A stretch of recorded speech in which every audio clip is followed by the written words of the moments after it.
Now I'm a mum, I'm like, I cringe at me giving advice to anyone that was a parent before. Going, Really? oh, this would be easy. I mean, my baby's only little and I'm still like, what? Is it time to eat again? What am I doing now? I didn't know their story, whether they struggled to conceive or not, but I remember feeling my thoughts are so ugly, my heart is so ugly that I don't want to look at these pregnant women. So yeah, I had a placenta smoothie.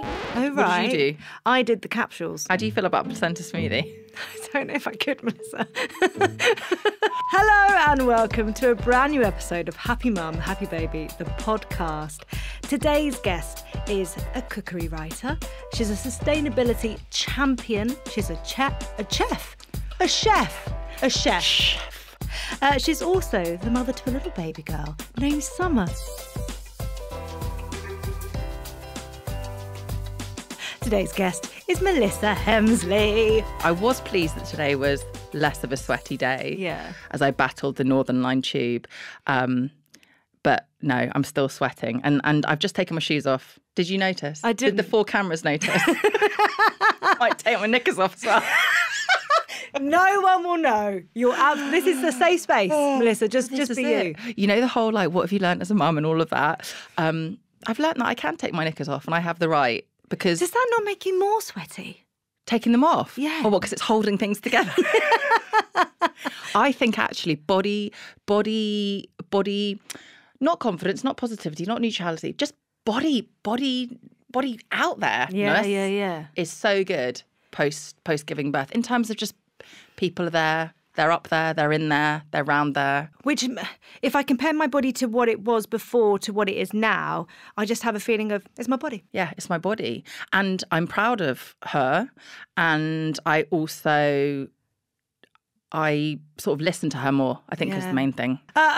Shall we start with book stuff? Because not only have you had Summer in the last year, you've also created your new book, Real Healthy. Tell me about it. Over to you. Well, yeah, I don't recommend writing a book at the same time as losing all ability to put words together. I mean, that's 2 massive things to give birth to. I know. I think I felt there's like several parts to that. I think I felt this feeling of, if I don't say yes now, what if the opportunity goes? As quite a lot of us. Mm-hmm. Well, I'm really understanding this. I've worked in offices and I work for companies and I've worked for myself. I used to think, it must be easier in an office or in a permanent work contract because, you know, for one, you get the maternity pay. Although I know that some people really need to sort that out and they're offering to parental leave rather.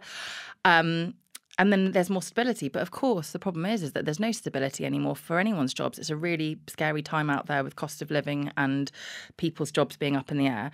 But as a self-employed person, and I can speak in that way, I thought, well, you know what? I don't get maternity leave. Yeah. And this book offers on the table. I should take it. You know, because also you just don't know when it's going to come again or if it will ever come again. If it will ever come again.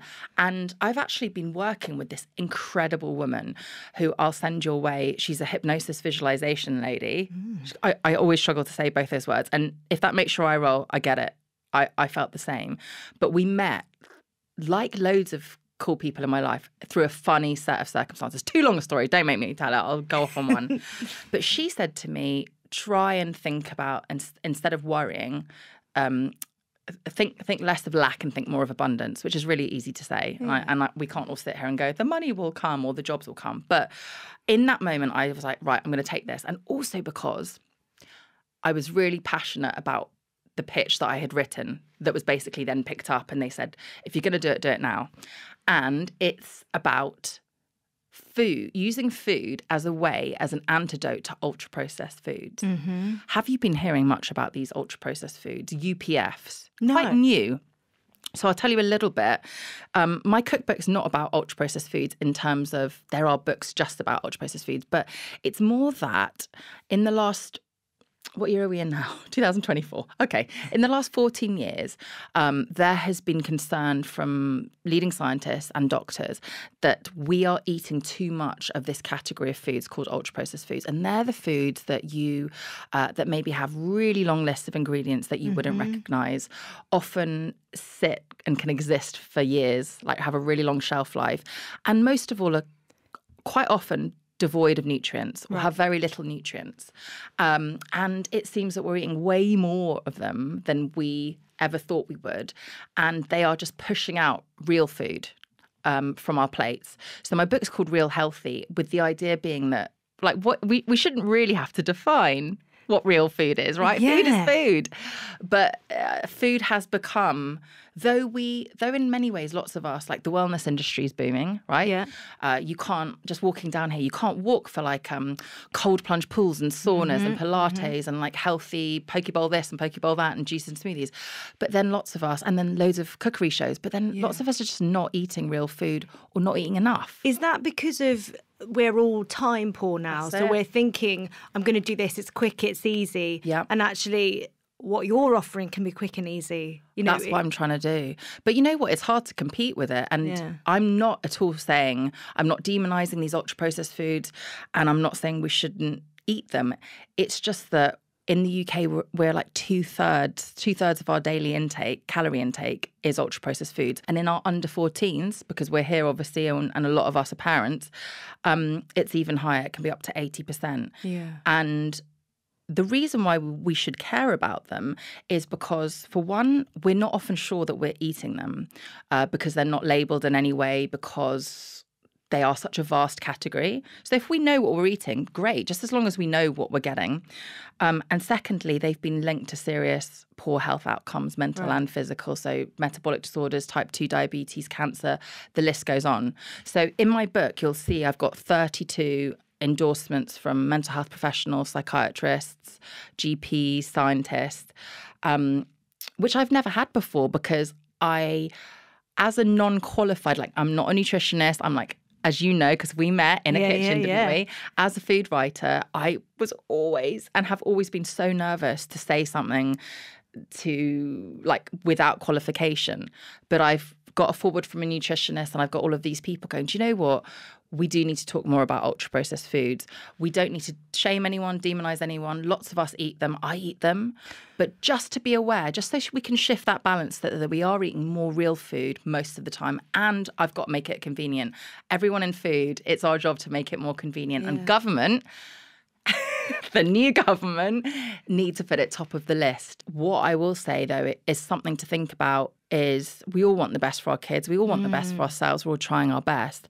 One thing I was worried about when I was reading some research by the Food Foundation, which is a charity that I work with, they're really concerned because kids' brains and bodies are so much more sensitive. We know when they watch TV that they're so much more stimulated and so on.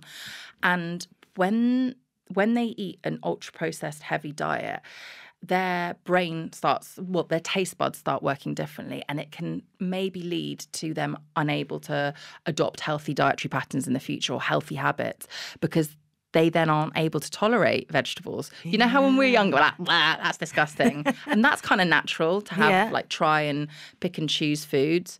But people are worried now that it's going to long-term affect their ability to even give different foods a go. Yeah. And I know as well, I've got lots of teachers. I haven't got lots of teachers. I've got lots of friends that are teachers. And they're saying like they can see such a difference when kids, depending on what they eat.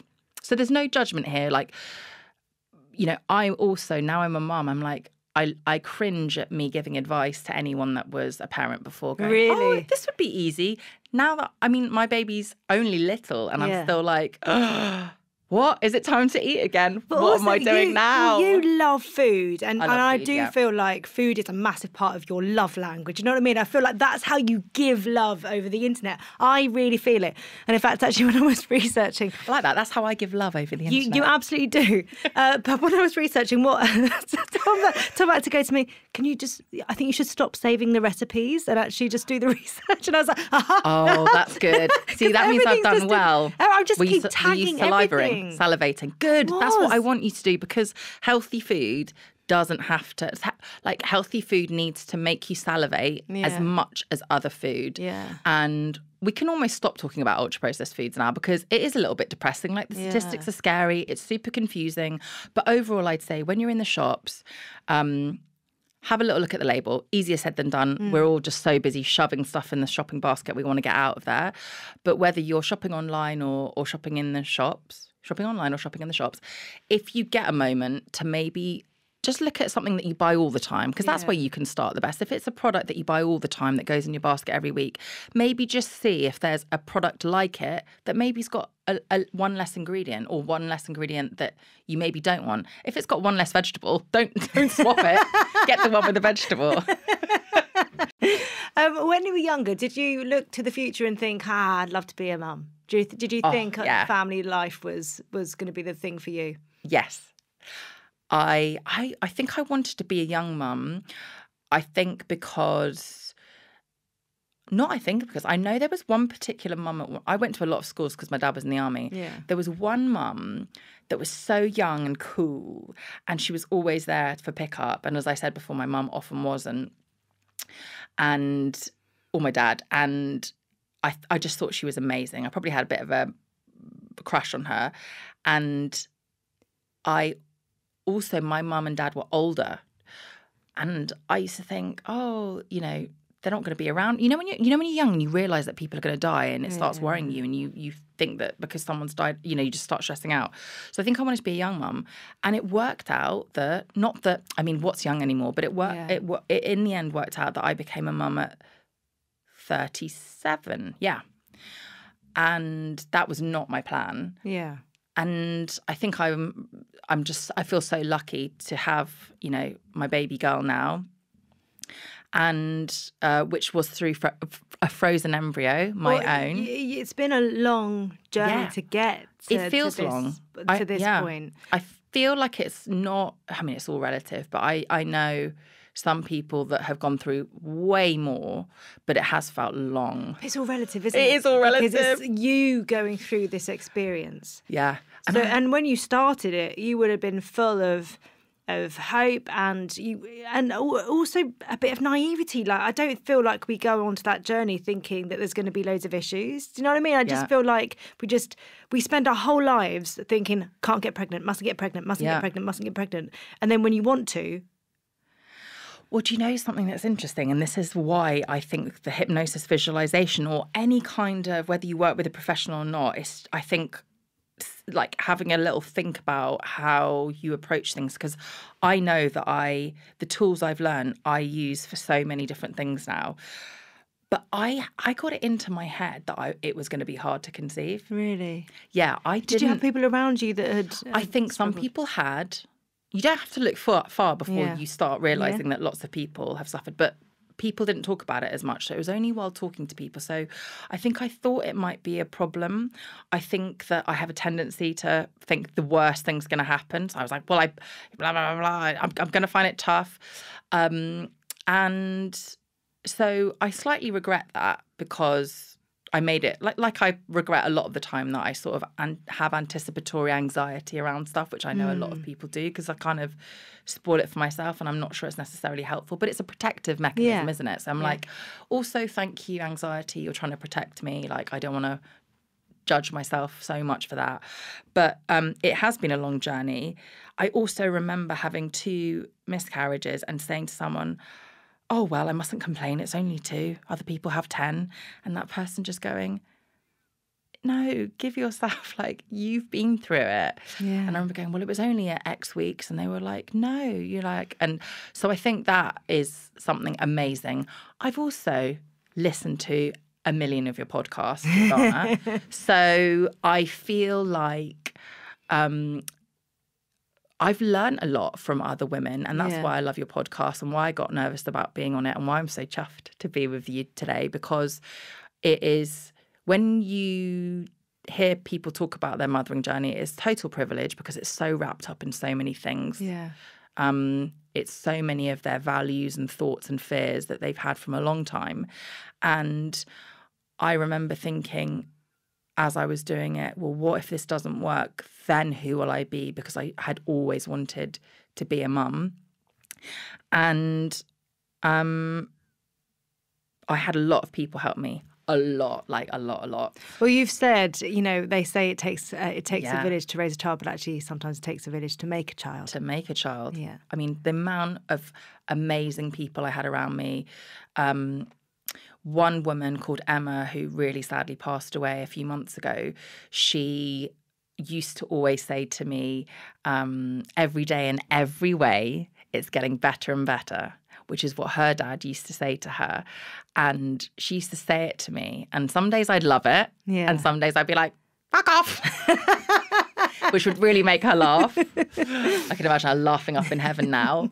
And she wouldn't say just be positive for the sake of it. But she was very much into exploring fertility, not just calling fertility this ability to make a baby, because some people don't want to make a baby and some people desperately want to make a baby and are unable to. So she very much talked to me about creating this fertile life for you where things are possible and you leave space for things to grow. And thinking about you and your tomato plants, like, do amazing things in your life where you watch things grow and like tend to things and nurture things that are separate from work and all the humdrum and stress of life. There's a reason why we're all eating these foods now, because we have no time, or time is just running away from us and we're just living on autopilot. So she taught me loads about trying to live a fertile life, and I always will think of her in that sense. Yeah. And then another woman said to me, when I decided I was going to do IVF, someone said, why don't you, before you start IVF, give yourself 6 months for your body and mind to start to try and recover from your last miscarriage? And I was like, no, I can't wait another 6 months. Like, in my head. Did you have that feeling of kind of like, I don't want to sit in this, I need to get pregnant? Yeah. I would think, I can't do another Christmas without knowing. I can't do another birthday without knowing that it's going to be okay. And this person said to me, why don't you mother yourself for 6 months? And it was so lovely. And I think about that a lot when I'm not being kind, or I'm saying nasty things to myself in my head. I think, like, what nice things can I do for myself to soothe me and look after me and make myself feel safe? I feel like a lot of people shy away from that conversation of fertility because it's almost been a thing of, it's been taken off the table. Shouldn't talk about it because what someone's going through, it's their personal thing. Yeah. Whereas actually, if someone asks you a question, that could be a door opening to kind of speaking about it and actually helping yourself in giving that answer. Not to everyone, because you don't want someone down the road to know about what you're going through, but it could be. Yeah, it could be. And I feel like if you want to have that conversation, I would say, from my opinion, it was part of my healing journey. I'm doing all my finger quotes because it was really helpful for me. And I'll tell you another book that I read, Izzy Judd's book. Yes. Dare to Dream was so amazing for me. You're in her book. She talks about how people were around her and supported her. And I remember really liking her book because you knew when I read the book that there was a happy ending. Yeah. But also it was just so easy to read. It was so honest. And I still haven't found a book like it. And so I've still got it because I'm thinking about trying again. We have some more embryos in the freezer, and I've got like my section of the bookshelf which has got Izzy's book in it, my friend Emma Cannon who passed away's book in it, and lots of the beautiful like notes, cards, affirmations, things that I kept with me because it's going to be a whole new journey, and I'm coming into it now with, I hope, a bit more hope, a bit more mothering. And again, I'm not going to put myself pressure because I found myself saying to my partner, Henry, I'm going to really enjoy it this time. I was like, whoa there. First of all, you've got a little baby now. And just stop with the pressure. Yeah. What I found reading Izzy's book actually is that even though I was there and I know that I was a support, there's so much within it that I wasn't aware of. And as a friend, you know, you kind of go, I wish I'd known that stuff. And it's really difficult, I think, when people around you are having babies and, you know, you want that for people, but there's also a feeling of almost being left behind. Yeah. Even though, or knowing, you know, me and Izzy both had miscarriages, and I know that she won't mind her name being referenced in this. Yeah. But that feeling of that's where I should be. Yeah. My baby should be here now. Yeah. Yeah. I remember where we used to live in East London. We used to live near Wanstead Park, which is this amazing park known for its bluebell woods. And I remember walking around the bluebells and I would see, and, you know, like the bluebells come, don't they? Right when, you know, the first hint of spring and, you know, the little ducks are everything's fertile, let's say, and everything's coming into bloom. And I remember going on a Saturday morning and wanting to go really early. I've got to go early in the morning before all the families get there because I was so deep in my grief. And it felt like woman after woman, pregnant woman after pregnant woman was coming through these bluebell woods. And it felt like, I remember just feeling awful for not wanting to be happy. Yeah. I didn't know their story, whether they struggled to conceive or not, but I remember feeling my thoughts are so ugly, my heart is so ugly that I don't want to look at these pregnant women. And I remember just like crying in the bluebell woods and like running into the trees. And of course my boyfriend's like, huh? What's going on? Thought you wanted to come and see the bluebells. And I'm like, I can't explain to him how dark and ugly I feel about this. And then I remember reading someone else say, you know, if it helps, here's a suggestion. Every time you walk past a pregnant woman or you see one, like, just like, let that lovely bond between the mother and the baby, or let that mothering energy just like wash over you. Enjoy that. And remember that someone else's pregnancy isn't taking away from yours. Yeah. And I can't believe I'm kind of saying this, but it's your beautiful face making me feel so safe. But I remember just really wrestling with the ugly, dark thoughts about other people's pregnancies because I genuinely was happy for them. But I really had to talk myself into remember that their joy is not taking away from yours in the future, or that their journey has nothing to do with yours in the best possible way. Yeah. And remember, with every I used to really cling on to anyone's positive story. How did you feel when you made the decision to go through the IVF route? Well, I remember someone saying to me, why do you feel panicked about the IVF route? And there were several things. One, the cost. Like a hell of a lot of money.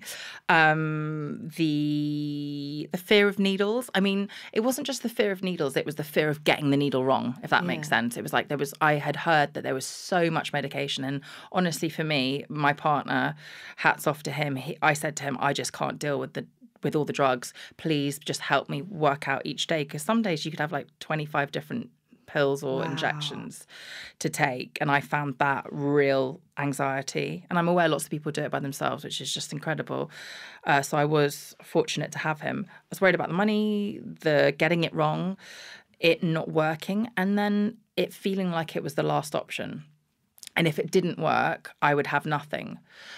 In the end, though, at the advice of someone who said, let's work on mothering you for 6 months, I did start to feel better. And by the time so I did the egg collection first in the March. Then I brought out a book. Of course you did. So froze the embryo. So actually I found quite a lot of the egg. I know a lot of people are going through egg collection because they're not sure where their journey's going. And I actually have to say, I think I found that bit hardest. Really? Hormonally, swelling-wise, I know lots of people find it different. I actually feel that when I was going through IVF and pregnant, I feel like I've never looked after myself so well. because I felt like I was prioritizing this future baby. Yeah. And I'm reminding myself that now because I'm still just as important. Yeah. But I definitely remember, like, I wouldn't watch such stressful things. Like, I love a crime thriller. And I did give myself permission to just take a little pause on anything as much as I could. Of course, there was work stress and all of that. And then, did the embryo transfer in the September. And I remember doing the pregnancy test at 4 a.m. and just howling and going. I remember actually, like, swearing at my partner, Henry, because the line came up. The line on the pregnancy test came up quickly. And he was like, oh, my God, it's positive. I was like, no, you haven't given it the full 2 minutes. Shut up. Like, as in, just don't tell me it's okay if it's not okay. That moment, it's got to be, although you're so, that's what you want. Were you instantly hit with the losses from before? Yeah. Again, with a lot of help, I did rituals. I remember doing rituals for the miscarriages, by which I mean simple things like I had to do quite a lot of rituals to start feeling okay. I would do things like light a candle and then say, like, I release.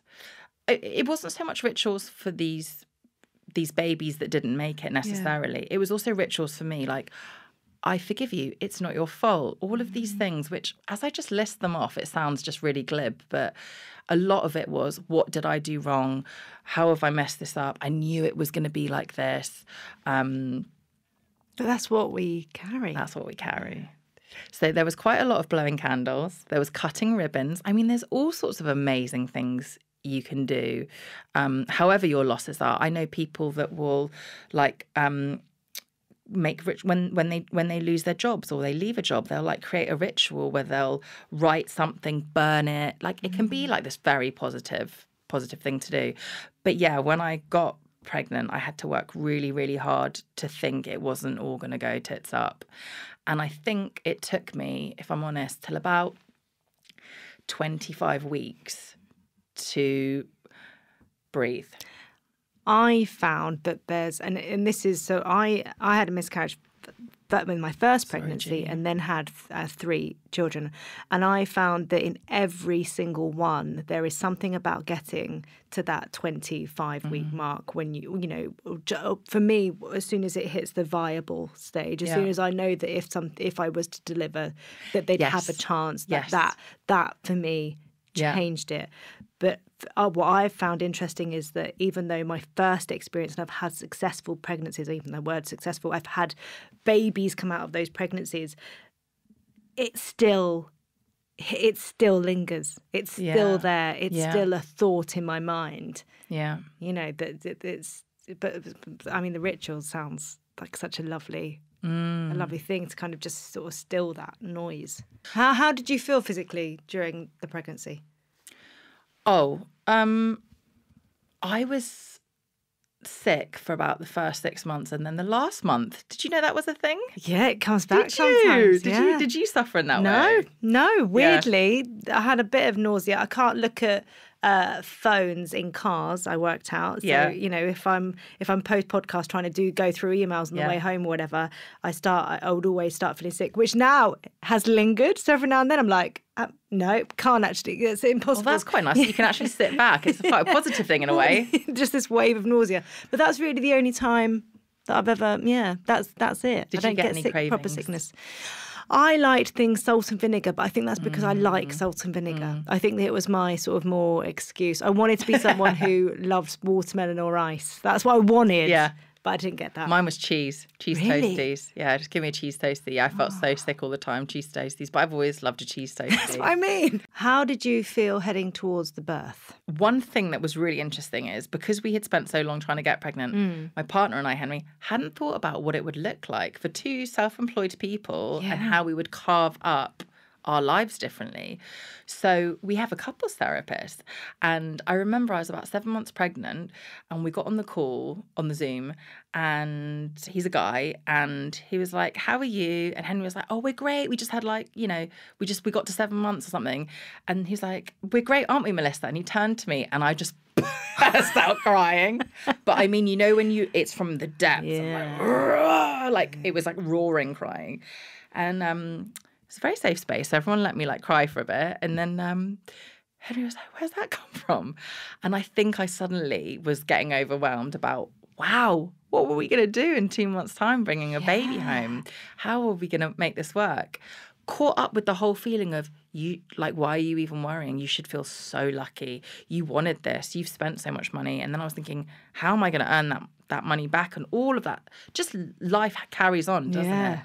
And then I remember thinking, we found out we were having a girl. No. And I just obviously wanted a healthy baby. But I remember having this like wobble going, oh no, but I haven't worked out how to be a good human, let alone a good woman. What am I going to show her? So I remember thinking that about having a baby girl.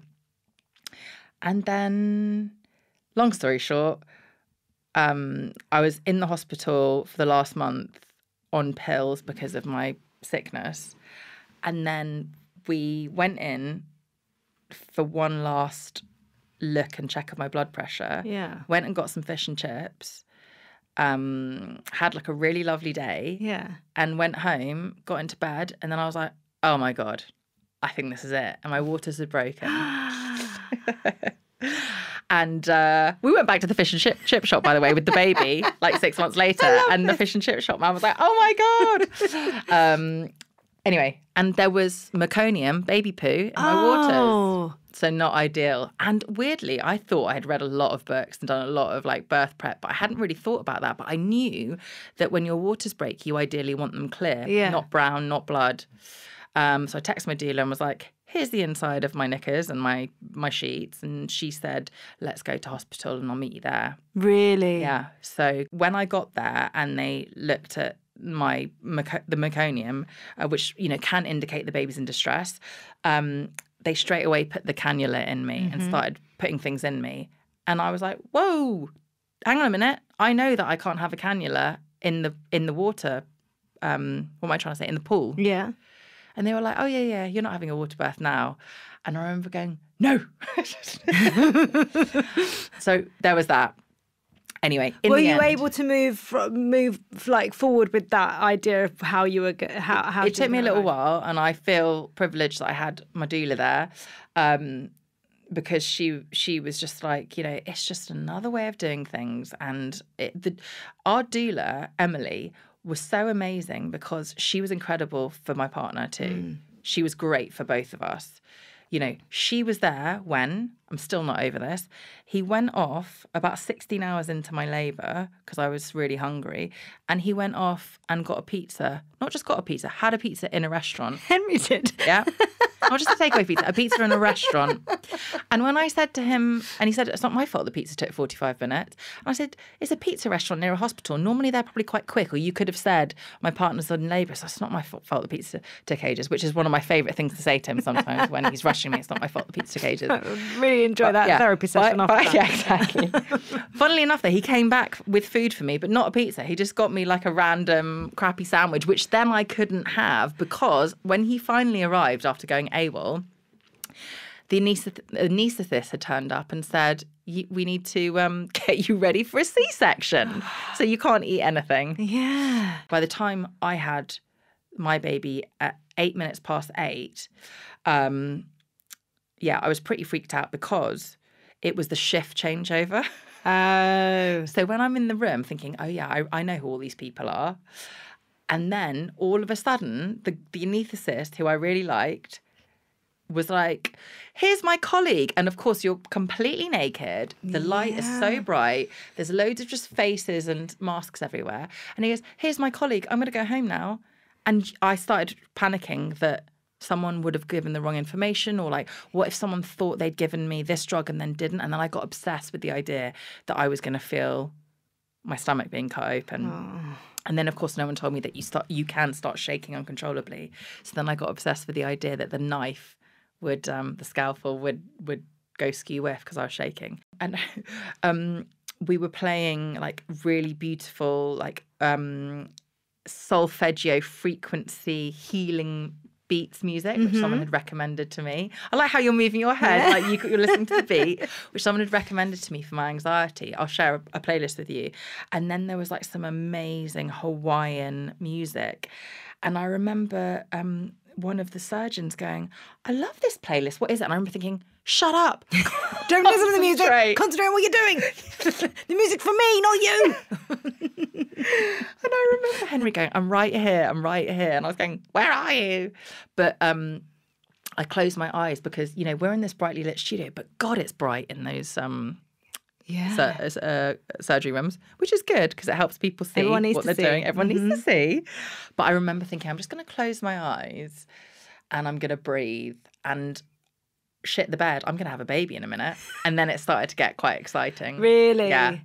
That's almost like blocking out the noise of the room and just actually focusing on what's happening. Yeah.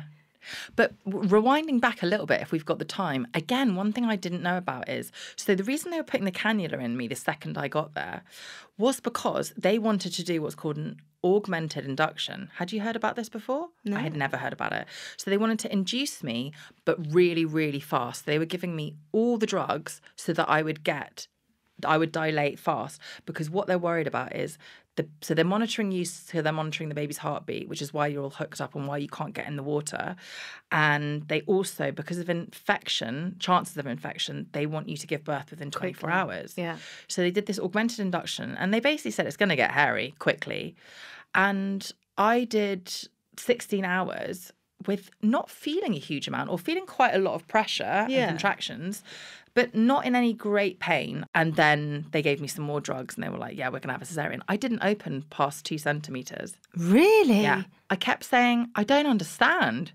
I know you're supposed to get to 10. Yeah. And you've given me all the drugs. And they were like, sometimes happens. And I remember going, can you just give me another hour? And they went, it's not going to make a difference. But I was like, but can I try? And they were like, yep, still 2 centimetres. But at least you knew in your mind at that point. Yeah. Like, okay. So we're going for it. Can you remember Summer coming out? I remember saying to Henry, whatever happens, just save the baby, which some people have told me happens quite a lot.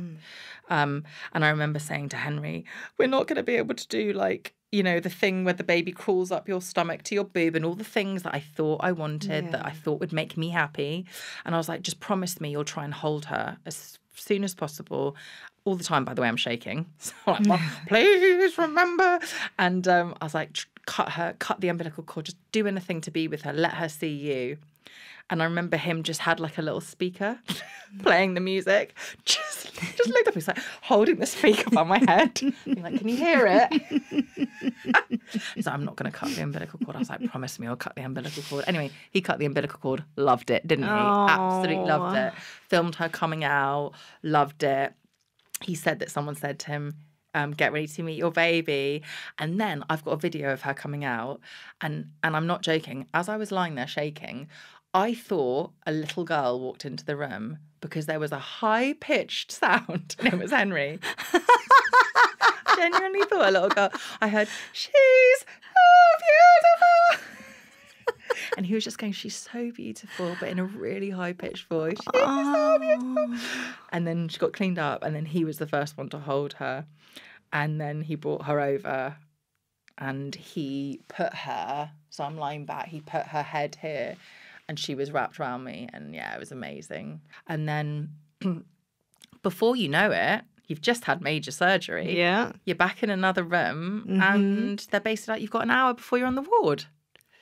And you're like, what?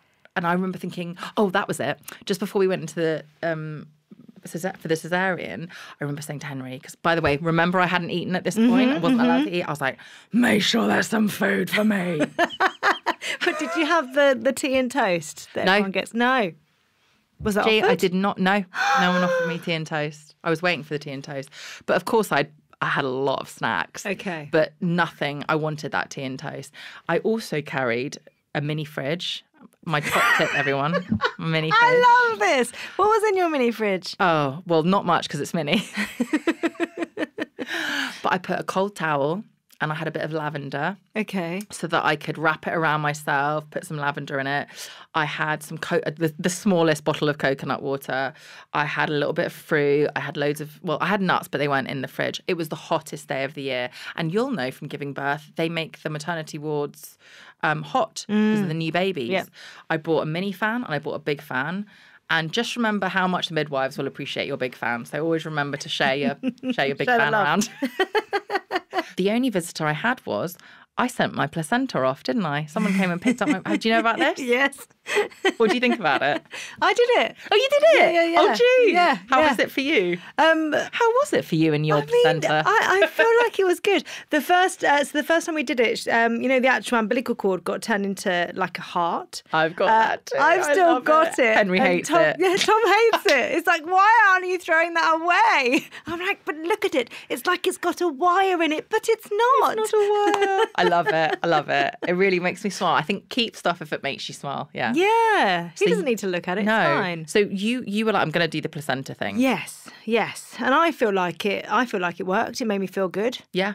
I've still got some of my placenta tincture and I've been feeling super anxious recently and I've just been adding some drops to my water at night. So yeah, I had a placenta smoothie. Oh, right. What did you do? I did the capsules. You did the capsules. Mm-hmm. How do you feel about placenta smoothie? I don't know if I could, Melissa.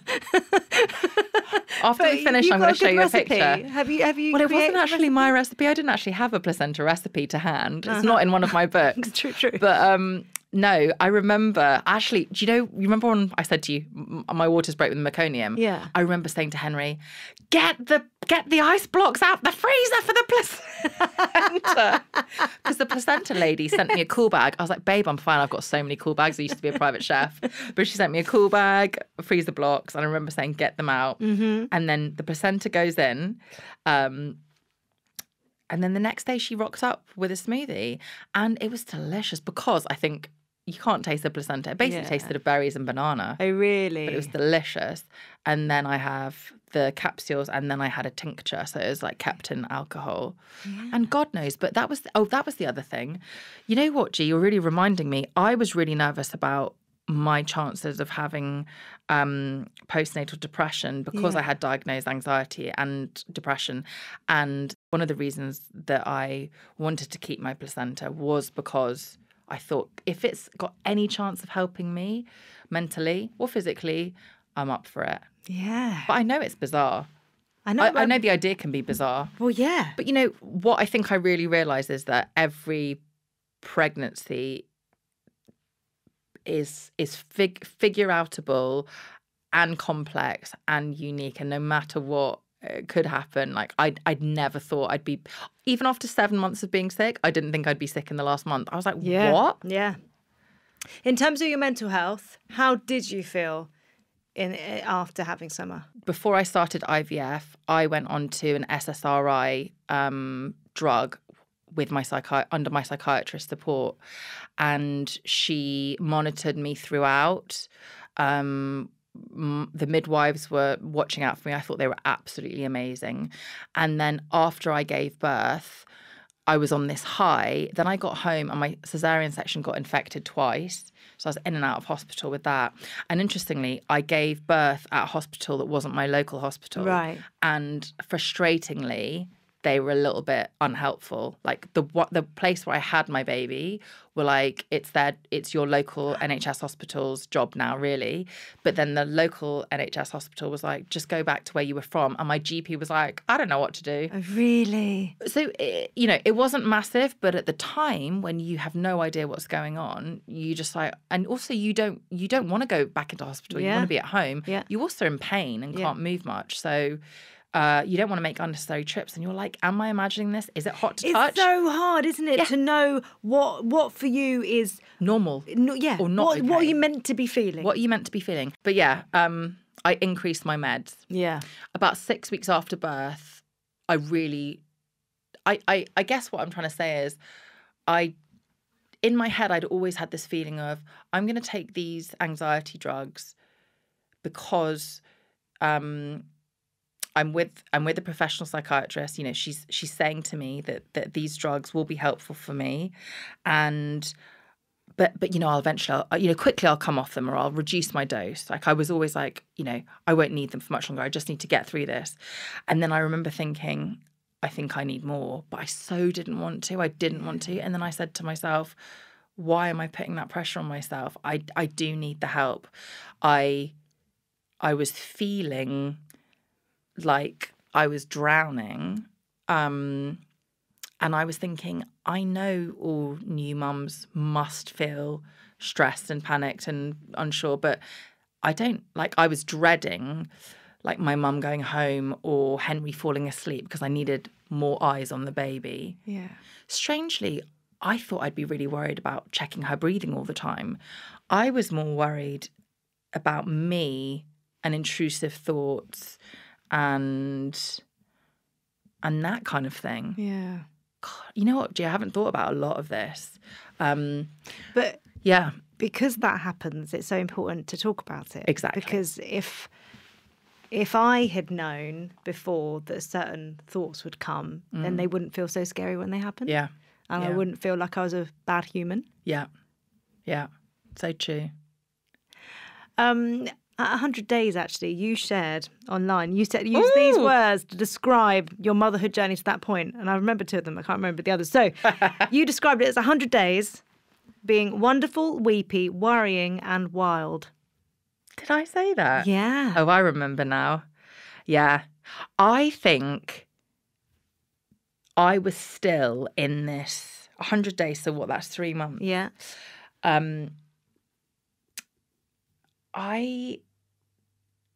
I remember, and even I think for about 6 months, I just couldn't believe she was here. I really couldn't. I remember taking her to go and see the guy, our gynae. Yeah. I popped in to show her, and it felt like the end. It felt like a close.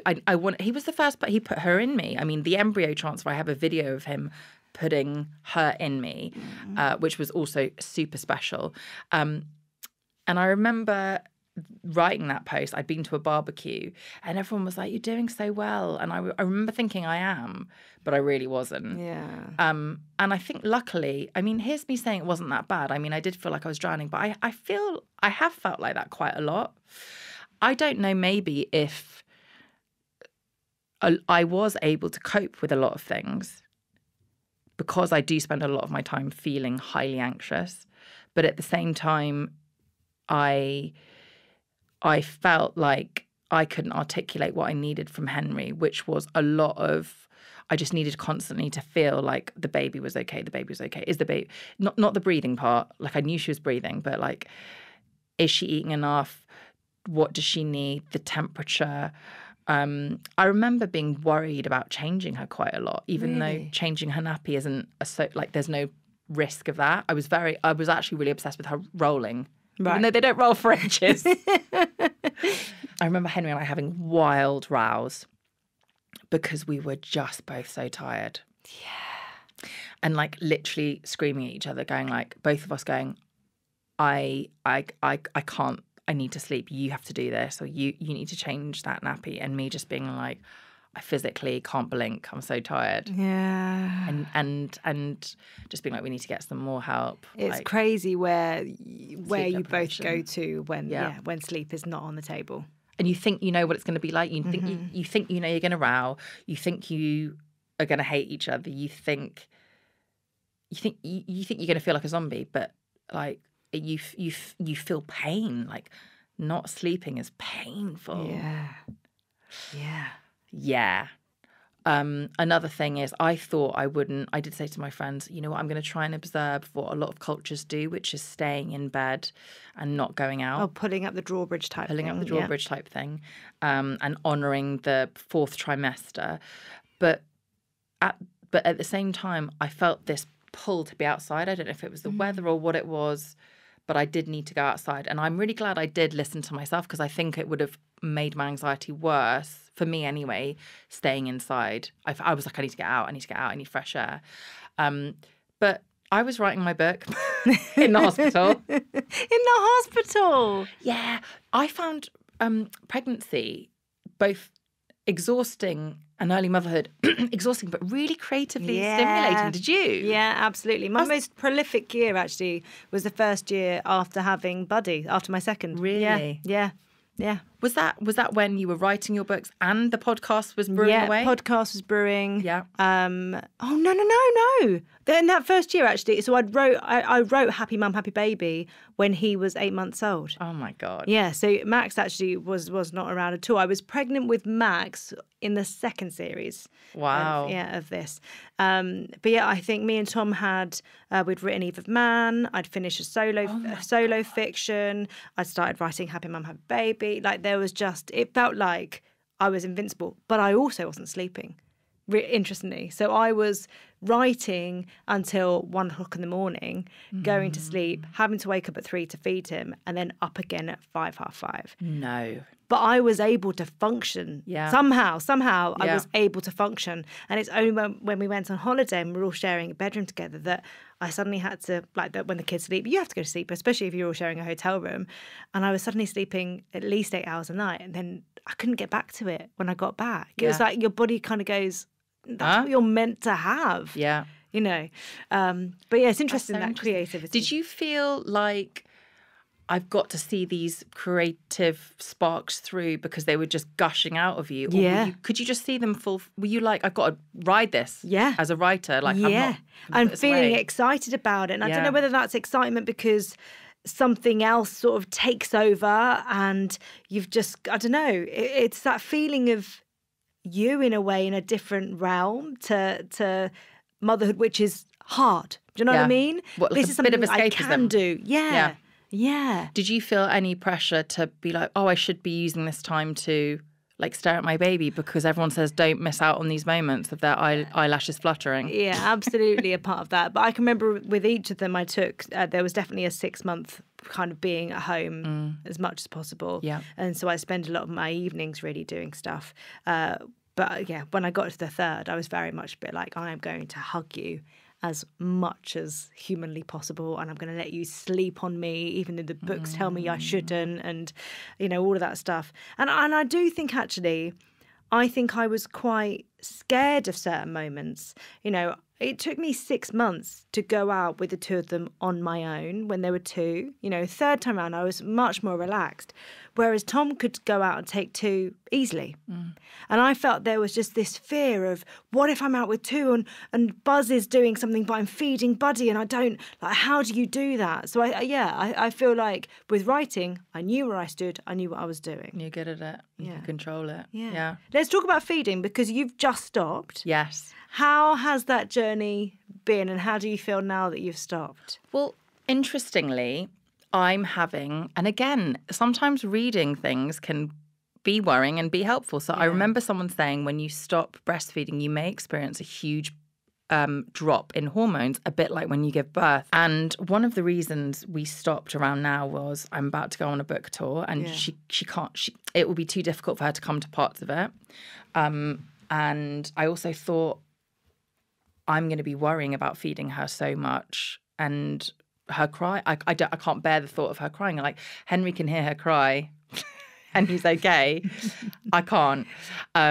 It's getting a bit easier, you know, because now she just sort of like, she's a cheeky monkey, so she'll cry when she wants something and she's okay.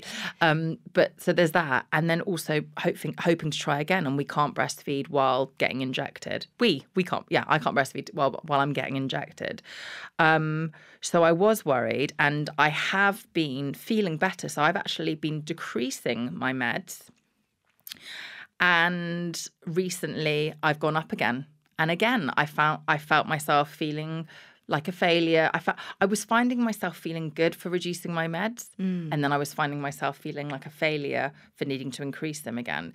So I've only recently been speaking to my psychiatrist again. And again, she reminded me, she was like, you are doing, you know, we're talking it through, we're working it out. We're also using all the other tools that you've got that aren't to do with the medication. And you now need this helping hand. Yeah. So I'm not at the level I was before, but I've gone up. But again, I found myself beating myself up. I should be able to do this. You know, I remember thinking, I never thought I would have what I call this medicated pregnancy journey with the IVF. I never thought I'd have a medicated birth. Yeah. And then I'm someone who's so passionate about mental health and food. But at the same time, when you need extra help medically, it's there and it's brilliant. And I wouldn't have been able to get to that point if I hadn't spoken to a few people and then them say, look, it sounds like it would be worth you chatting to your GP, which then led to me finding a psychologist, which then led to me finding a psychiatrist. Oh, and during that time, I also got diagnosed with ADHD for another story, of which I don't take medication for that because the medication wasn't safe to take while conceiving. Yeah. So getting pregnant has been a journey and also really interesting and helpful for me to understand my own brain. Because I don't think I would have sought out a diagnosis. Someone said, a psychologist said, I can't diagnose you, here's a psychiatrist, but I think you might have ADHD. Wow. So because I'm not medicated for ADHD, I have therapy every now and then. It's fallen by the wayside because I haven't had much time, but with lots of tools to help me focus better. If you could write a letter, talking about Feel the Flow, if you could write a letter on motherhood, who would it be to and what would you say? Oh my God, I just thought about something and I'm like, I don't know if I want to get super emotional, but I'm going to say it anyway. I would write a letter to me when I was feeling my absolute shittest. And I would say,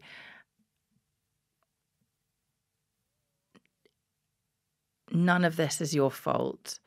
And it all will be well, whichever way is coming. Yeah. Yeah. And I still find it really painful to think about that time. And I also feel okay knowing that you can't just, as you can do all the rituals and throw all the pebbles in the sea, and it's still likely to be painful. Yeah, absolutely. And a loss is a loss, A loss is a loss. It's that thing of having a baby in your arms doesn't take away those losses. Those losses still exist. And I think it's important to acknowledge them. We end the podcast with you completing 3 sentences.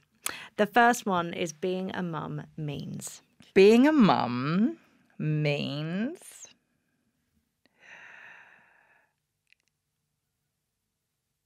being a great cheerleader for myself so that I can put my best foot forward for my baby.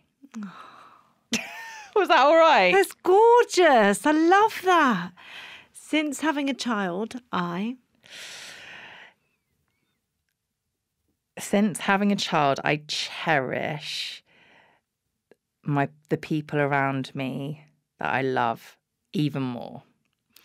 And I'm happy when? I'm happy when I'm eating bolognese with my baby and my boyfriend and my dog. Oh, I love this.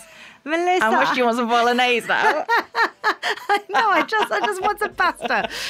Thank you so much. I knew this was going to be amazing. Thank you. The best time. It is as good as I thought it would be, if not more. I just want us to sit down around a table now and eat some bolognese. Food. Yeah. Thanks, G. Thank you.